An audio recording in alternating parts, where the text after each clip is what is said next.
Right. Welcome to today's Feeling Good workshop.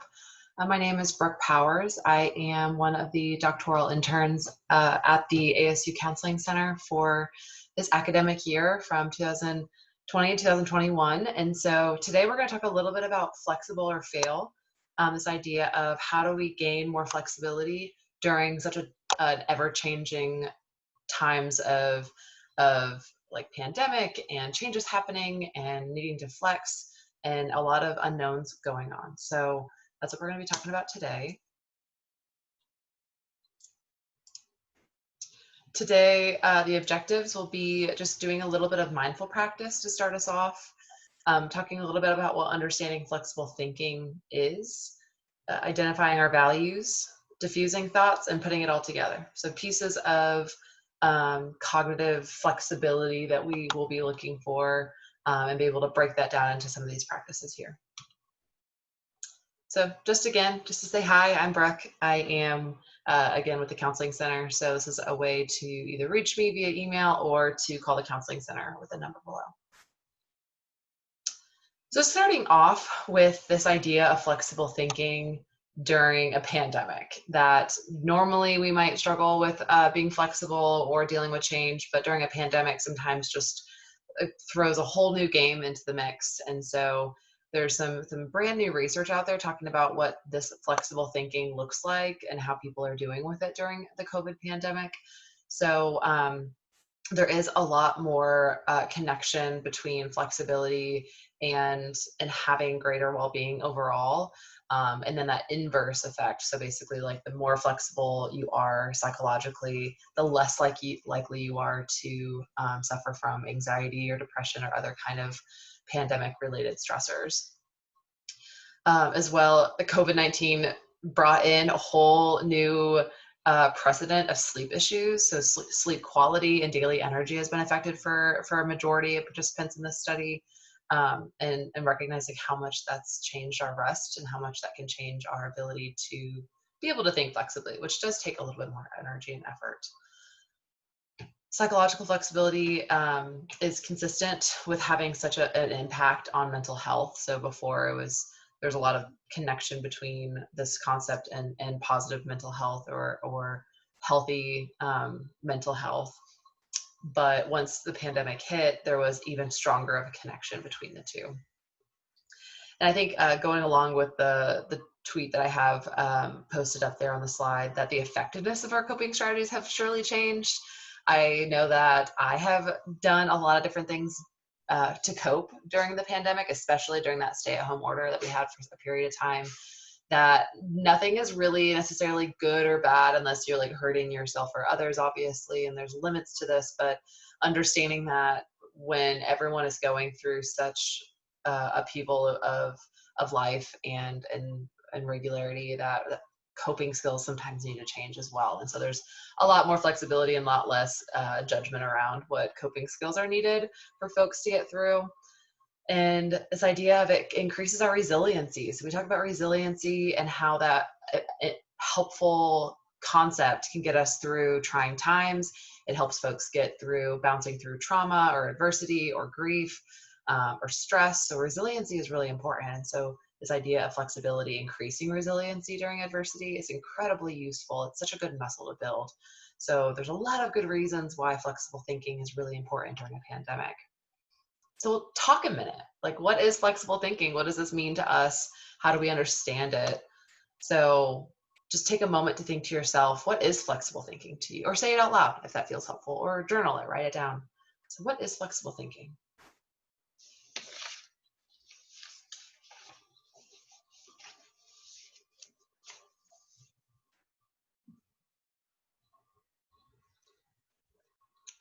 So flexible thinking is this ability for us to shift our attention to a response, something that's happening to us. Usually during new or unexpected times that this is happening, it basically this idea of how much mental flexibility do we have? How much cognitive mental flexibility do we have? And why is it important? So take a moment to think about it, say it out loud, write it down. Why does this concept seem so important? I already listed off a few things in the last slide.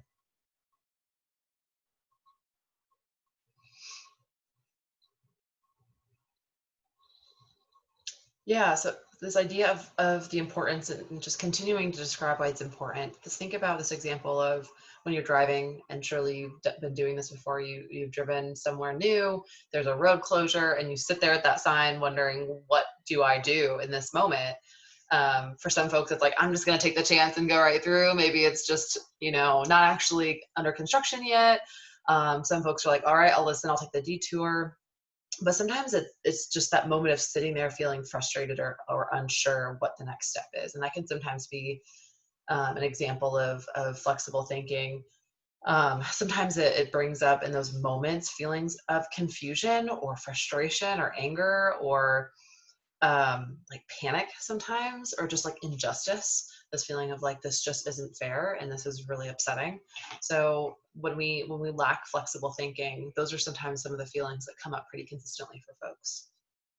And because we have such little control over things, such as our emotions, sometimes like what they're there and they're important to validate and sit with, but recognizing that we may not have a ton of control over those emotions that I just described.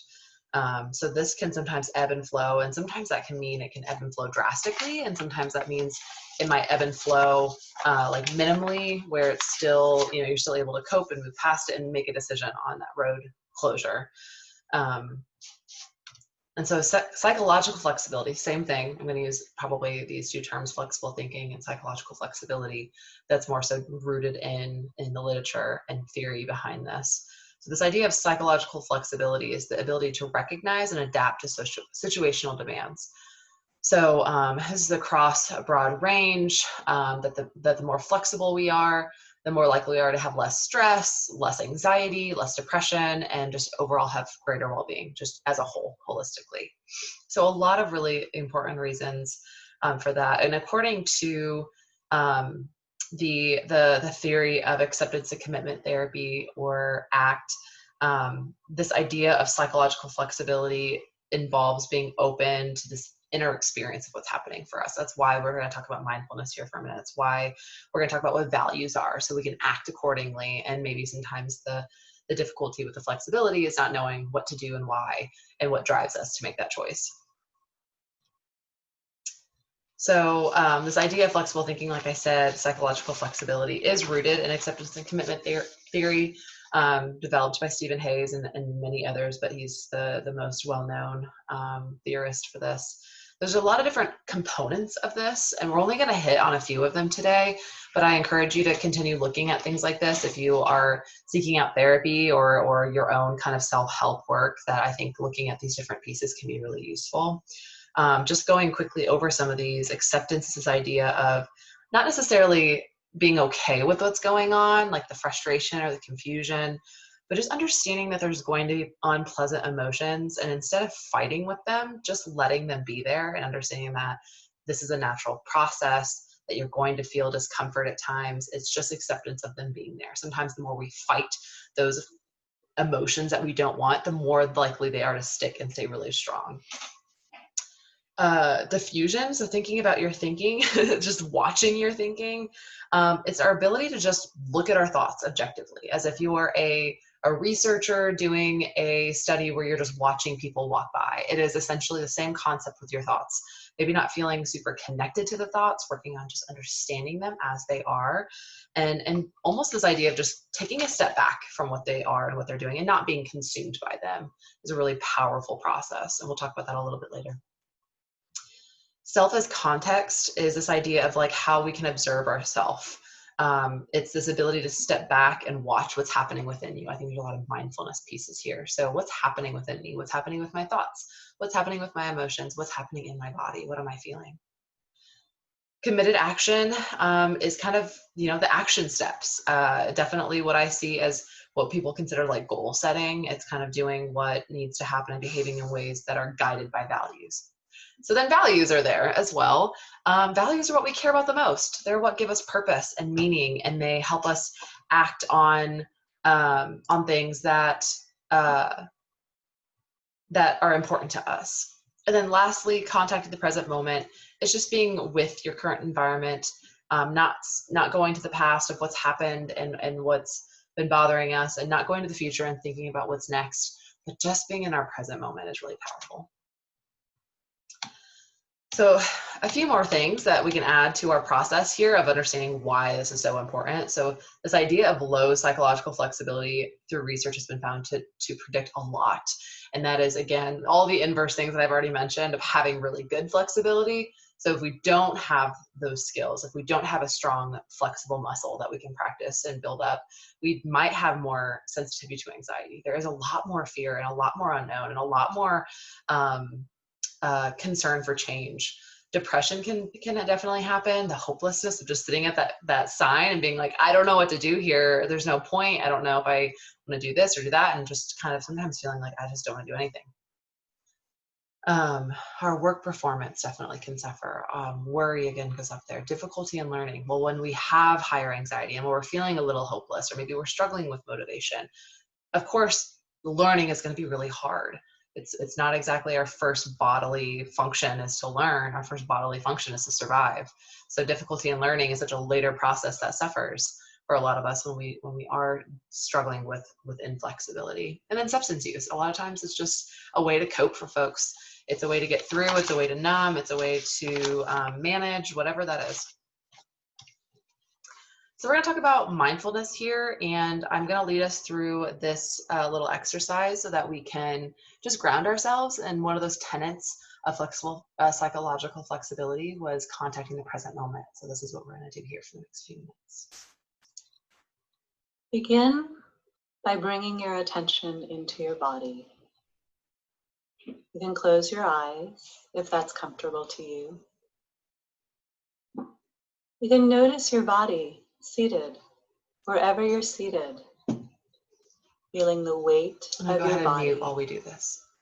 on the chair.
Let it soften.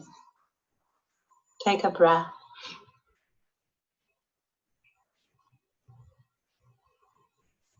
Notice your hands. Are your hands tense or tight? See if you can allow them to soften. Notice your arms. Feel any sensations in your arms. Let your shoulders be soft. Notice your neck and throat. Let them be soft. Relax. Soften your jaw. Let your face and facial muscles be soft. Then notice your whole body present. Take one more breath. Be aware of your whole body as best you can. Take a breath. And then when you're ready, you can open your eyes.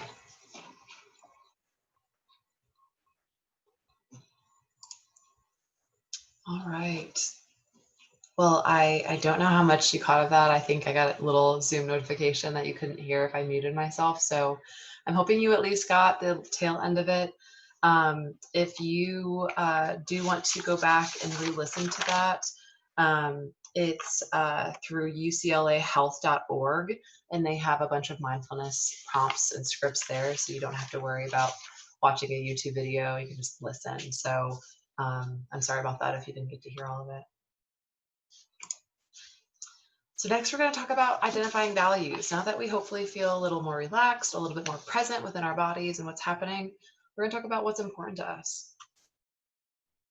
So we talked about values and how important they are to guiding our committed action as one of the tenets, two tenets here, technically, of psychological flexibility. And like I said, values are like a compass. They guide us, they give us direction, they help us stay on track.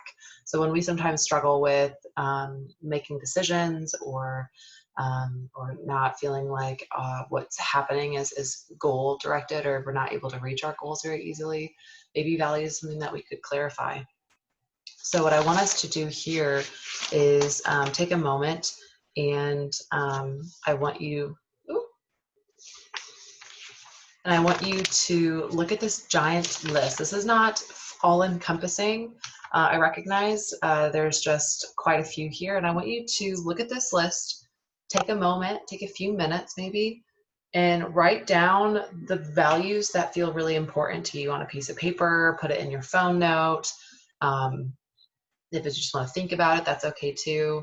So maybe take 10 of the values that are the most important to you off of this list. So I'm going to give you about a minute to do that.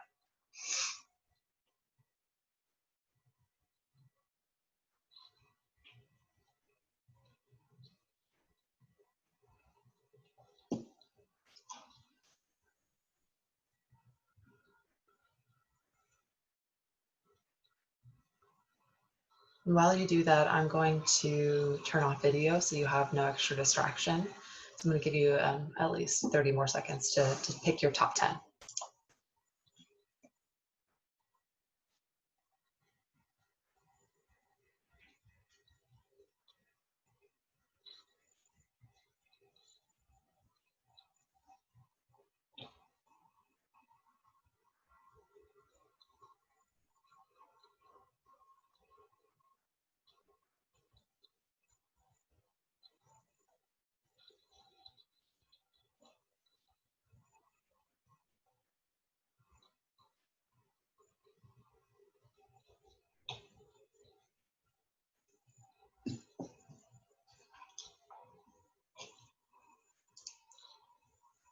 All right, so hopefully you have found at least several that are your top, and keep doing the first step if you are still working on that. But if you have all 10 that seem the most important to you for right now, I want you to take that list and look at it hard and think about it. And I want you to narrow it down to 5. So I'm going to give you, at least 30 seconds to a minute to do that.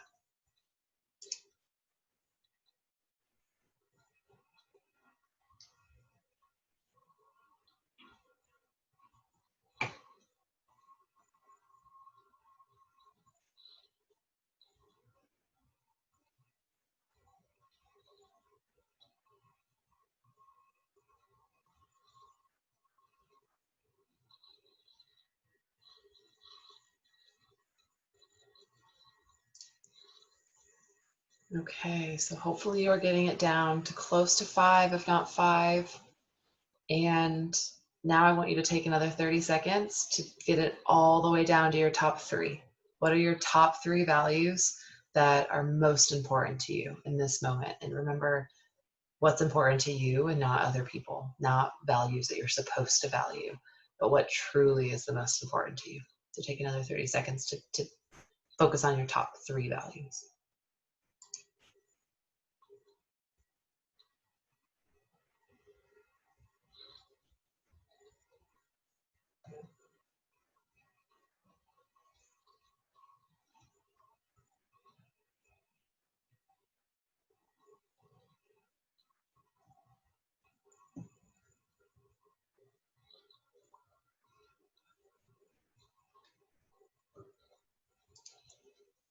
All right, well, hopefully you have it narrowed to some smaller number of values that are really important to you at this point. And feel free to keep doing this if you are wanting to take more time. You can always pause this video and take more time between each step if that's helpful. And then I want you to take a moment to write down or think or say out loud, what are your top 3 values and why? Why are these important to you? What does this mean to you?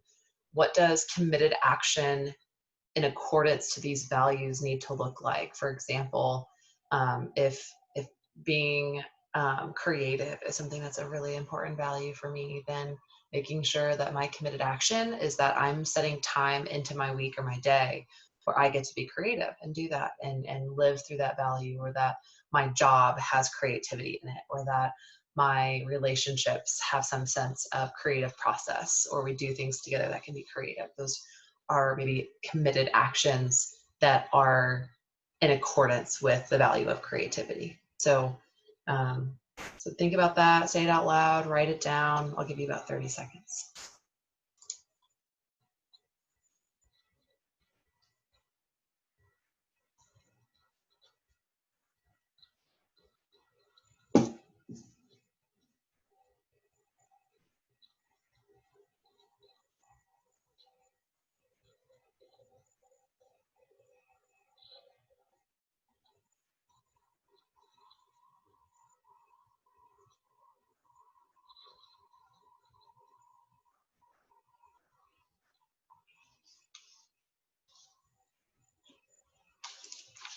All right.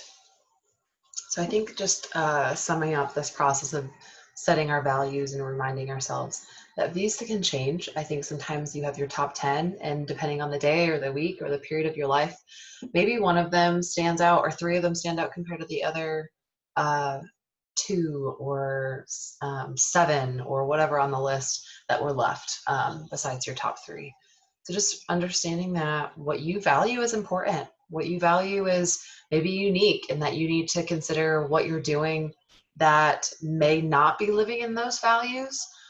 Sometimes that's where we feel just off or stuck or unhappy or confused or unsure. There's a lot of times we're acting in a way that doesn't align with values, whether that's in a relationship of actions or things happening that don't sit right with you. Maybe that's a value process. Maybe it's how you feel about yourself and what you're doing with your life, and how you treat other people, how you want to be treated. All of these things are really important. So another one of the tenets on psychological flexibility was diffusion. And if you can remember back to one of those, I think 6 that we talked about, diffusion is this process of just being, excuse me, being just kind of mindful and observant of what your thoughts are, not feeling so attached to the thoughts, but being able to look at those and just kind of notice them. So we're going to practice something here. So a step-by-step diffusion practice. So I'm going to give you about 30 seconds for each of these again, but feel free to pause this video if it feels helpful to do that. So number 1 is just identify a problematic thought that you're having. What's something that goes through your head, maybe consciously, or if you need to take a moment to think about something that might be self-talk, or it might be something that is happening and you're thinking, but maybe not noticing all that commonly that you're thinking it. For example, like, man, I'm just not good at this, or I'm not smart enough, or I'm not, maybe I'm not good enough to be treated well in this relationship. Maybe I'm not smart enough to get through this major, or maybe I'm not a good enough person to deserve to have certain friends, or to have a presence online on social media. So all of these things that might be problematic thoughts, right? Things that aren't necessarily helpful, usually negative thoughts, sometimes not even all that realistic of thoughts, maybe not even that true. So take maybe another few seconds to think about what some of your problematic thoughts might be.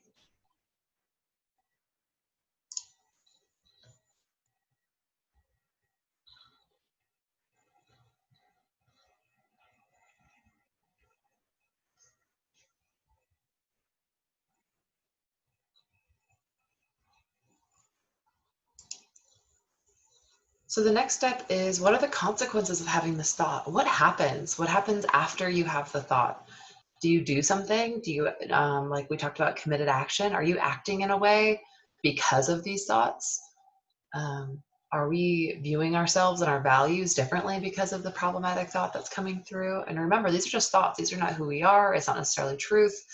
It's just something that comes through our mind. And that happens a lot. We have a lot of things that move through our brains, and we think through them, and doesn't necessarily mean that they should stick. It doesn't necessarily mean that they're true or they're even accurate. So what are the consequences of having some of these things objectively? What happens? Or maybe For example, not feeling good at something. Well, maybe I don't want to engage in a relationship, or maybe I don't apply for this job. Maybe I don't try to make friends because I don't necessarily expect them to really like me or want to spend time with me. And that third step is recognizing what the fusion of these thoughts are, of who we are with our thoughts as the problem, not the thought alone.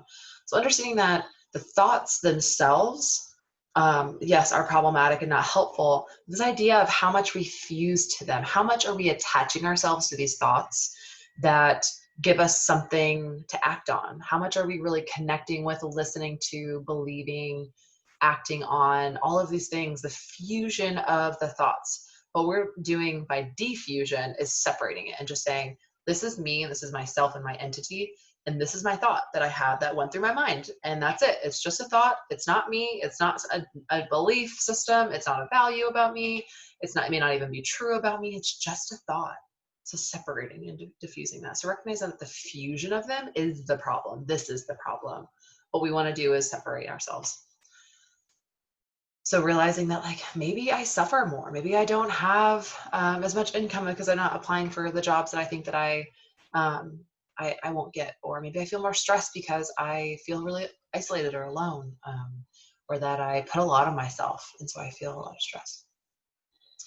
And then the next step is thinking about normalizing, finding a new possibility. What's more realistic? Maybe instead of thinking I'm not good at blank, maybe it's like, I'm gotten better at this lately, and I'm still working on that. That's a whole different thought process. That's more realistic, more useful, even more helpful and accurate, probably. To be not good at something, okay, that's okay, but are you working on it? Are we changing things? Are we focusing on other strengths? Maybe that's more important to change. Maybe being bad at something that's irrelevant doesn't matter. That fusion to something that doesn't matter may be holding us back in some way. So thinking about how normal it is to have thoughts that come through our minds. Everyone has bad thoughts. Everyone has negative thoughts. Everyone has self-defeating thoughts. The question is, can we diffuse ourselves from them and make more realistic thoughts instead? Noticing that they're there, not judging them, diffusing from them, and then maybe thinking a more appropriate or realistic view of that. So are we flexible yet? I don't know how much this practice has maybe spoken to you. I hope that it has. But thinking about all these different tenets. And so, like I said, go back to that early thing with the big like octagon or hexagon or whatever it was, and think about what are the other practices I haven't tried yet. We did diffusion, we did mindful practice, and we did values. And committed action is kind of just living out those values in a way that is purposeful and aligned with the values. So thinking about that. So I appreciate your time and I appreciate your thought. And I know I went through this a little faster than what I normally might with more folks listening in and participating. So feel free to go back and pause and re-listen. Do what you need to do. For right now, the Counseling and Psychological Services Center, we are open and operating. Everything that we're doing right now is through telehealth. So that's either through Zoom or phone. So we can do initial consultations with you within days of you calling. For some folks, depending on schedule, it can get done really fast, sometimes the next day of talking with a therapist. Of course, we have the counseling number. You can call at any point to talk to somebody if there's an emergency or a crisis, such as any kind of recent trauma, assault, suicidal thoughts, homicidal thoughts, concerns of safety, all of those things. Of course, if there's serious concerns around risk and safety, 911 would be the best call. But for counseling services or support there, calling this number during Monday through Friday business hours. But also we have after hours. So if you call that number and listen to the prompt and follow the after hours prompt, then you'll be able to connect with a licensed therapist still, no matter what time. So again, you can reach out to me through email or phone, or reach out to the Counseling Center from here. And there's plenty of references. So thank you for your time, and I appreciate you being here and listening to this, and I hope it added to your ability and your skill and that muscle to be more flexible in your thinking. All right, thanks.